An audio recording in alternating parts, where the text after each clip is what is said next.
A'udzubillahi minasyaitonirrojim.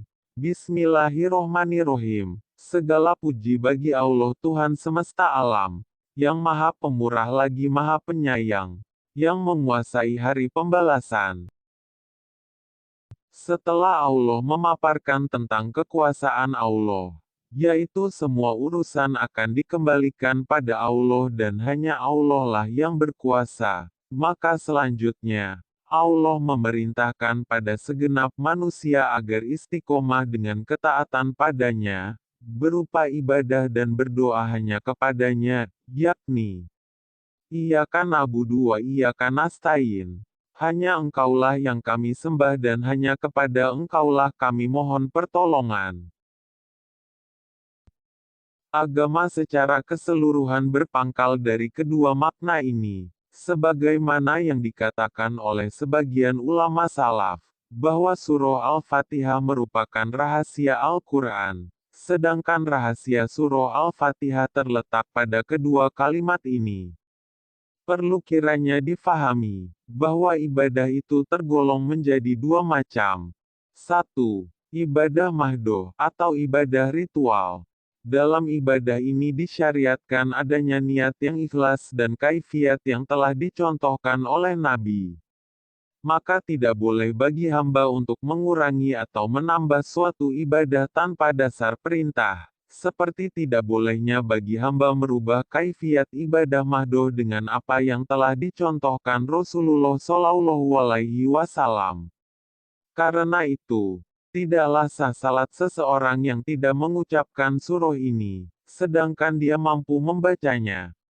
Sebagaimana yang telah disebutkan di dalam kitab Sohihain melalui Ubadah ibnu Samit yang mengatakan, bahwa Rasulullah Shallallahu Alaihi Wasallam pernah bersabda, La sholata liman lam yakrok bi fatihatil kitab. Tidak ada salat, atau tidak sah salat, orang yang tidak membaca fatihatul kitab. 2. Ibadah goiru mahdoh, atau ibadah sosial. Dalam ibadah ini hanya dituntut adanya niat yang ikhlas, karena tata caranya tidak ditentukan oleh Nabi. Jika kita perhatikan, ayat ini mengandung makna yang dalam antara lain. 1. Iyaka, huruf ya, dengan syiddah, artinya, hanya kepadamu. Jika tanpa syiddah, iyaka, maka artinya, cahaya matahari. 2. Mendahulukan mamul, atau objek, daripada amilnya, atau subjek, memberi pengertian hasar, penghususan. Tidak nabudu iyaka, melainkan, iyaka nabudu, hanya kepadamu kami beribadah, mengandung arti, tidak ada yang lain yang disembah kecuali Allah.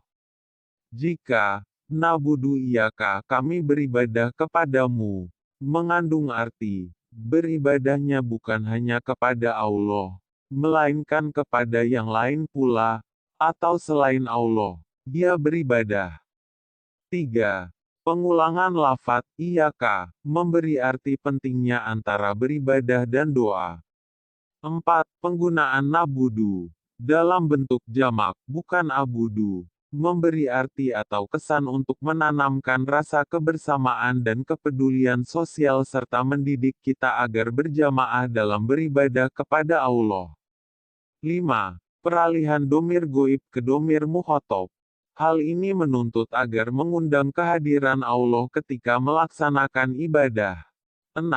Mendahulukan kalimat nabudu, daripada nastain, mengisyaratkan bahwa nabudu itu adalah kewajiban asasi manusia, sedangkan nastain adalah hak asasi manusia untuk mendapat pertolongan Allah. Dengan pengertian ini, maka manusia dituntut melaksanakan kewajiban terlebih dahulu, maka setelah terlaksananya kewajiban itu, barulah menuntut hak. Para ulama mengartikan, hendaknya seseorang beribadah kepada Allah untuk menyembah Zat-Nya yang Maha Suci lagi Maha Sempurna. Mereka beralasan bahwa karena itu seseorang yang salat mengucapkan niat salatnya.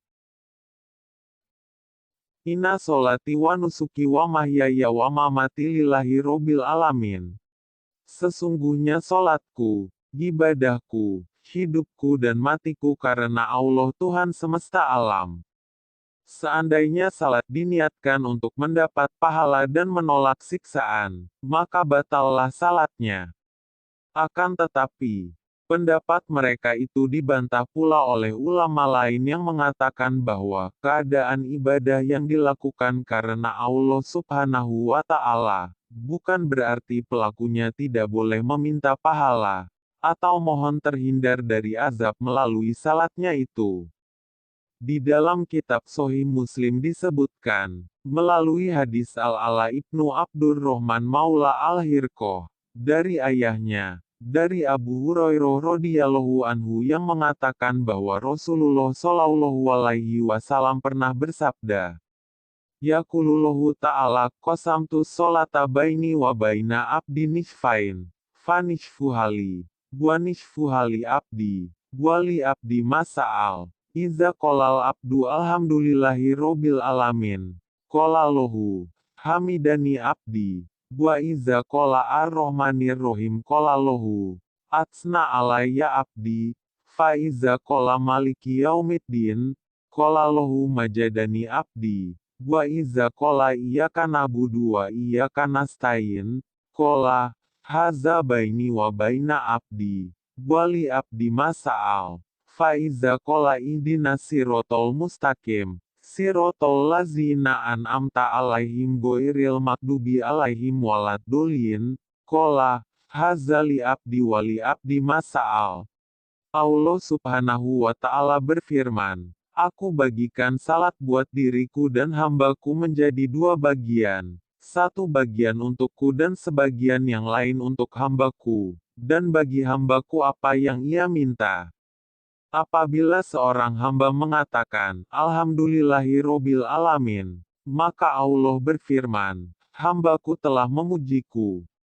Apabila dia mengatakan, Ar-Rahmanir Rahim, Allah berfirman, hambaku telah menyanjungku. Apabila dia mengatakan, Maliki Yaumiddin, Allah berfirman, hambaku telah mengagungkanku. Apabila dia mengatakan, Iyyaka na'budu wa iyyaka nasta'in, maka Allah berfirman, ini antara aku dan hambaku, dan bagi hambaku apa yang dia minta. Apabila dia mengatakan, Ihdinas sirotol mustaqim, sirotol lazina an'amta alaihim goiril makdubi alaihim waladdolin, maka Allah berfirman, ini untuk hambaku, dan bagi hambaku apa yang dia minta. Allah Subhanahu wa Ta'ala berfirman, Hai manusia, sembahlah Tuhanmu yang telah menciptakanmu dan orang-orang yang sebelummu, agar kamu bertakwa. Al-Baqarah ayat 21. Dan Tuhanmu berfirman, berdoalah kepadaku, niscaya akan kuperkenankan bagimu. Sesungguhnya orang-orang yang menyombongkan diri dari menyembahku akan masuk neraka jahanam dalam keadaan hina dina. Al-Mu'min ayat 60. Yang dimaksud dengan menyembahku di sini ialah berdoa kepadaku. Dari ayat ini, maka akan terlihat jelas klasifikasi manusia, yaitu 1. Golongan orang-orang yang takabur, yaitu mereka yang hanya beribadah dan tidak pernah berdoa. 2. Golongan orang-orang musyrik, yaitu mereka yang beribadah pada Allah, namun berdoa bukan hanya kepada Allah, seperti ke keramat, kuburan, dan lain sebagainya. 3. Golongan orang-orang kafir mutlak, yaitu mereka yang enggan beribadah dan enggan berdoa pada Allah Subhanahu wa Ta'ala. 4. Golongan orang-orang munafik, yaitu mereka yang tidak beribadah namun berdoa kepada Allah. 5. Golongan orang mukmin, yaitu mereka yang hanya kepada Allah lah beribadah dan hanya kepada Allah lah berdoa.